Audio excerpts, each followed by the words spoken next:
Frères et sœurs, les rois sont puissants. Mais il y a des choses qu'ils ne peuvent pas faire. Leur puissance et leur pouvoir est limité. Mais notre Dieu n'a ni barrière, ni limite. Et je prie que tu expérimentes pas la puissance d'un roi, mais la puissance du roi de rois, le monarque de l'univers, le créateur des cieux et de la terre. Là où le médecin ne peut pas toucher, sa main peut toucher.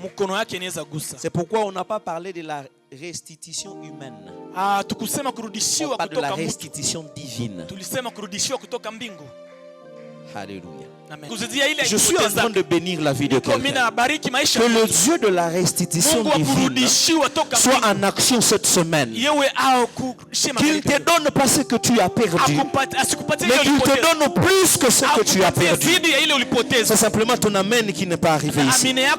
J'étais en train de libérer cette parole prophétique. À cause de ce thème et de cette prédication et des moments de prière ici, que tu récupères tout au nom de Jésus.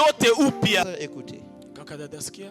Et la restitution divine, ce n'est pas comme la restitution selon la loi. La restitution divine, c'est lorsque Dieu lui-même s'engage à restituer ce qui a été perdu de n'importe quelle manière.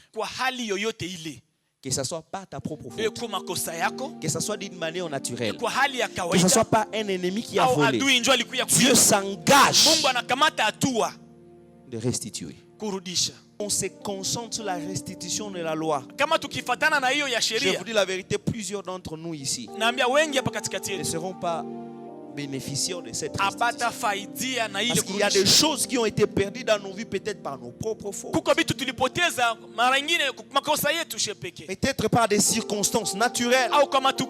Si on se concentre à la restitution de la loi, on n'est pas bénéficiaire. Que gloire soit rendue à Dieu. Que peu importe l'origine de ta perte, de ta destruction qui est passée dans ta vie, lorsque la restitution divine entre en vigueur, Dieu ne regarde pas la source de la perte, il s'engage lui-même à restituer, peu importe ce qui s'est passé. Et je prie au nom de Jésus que tu sois bénéficiaire de la restitution divine.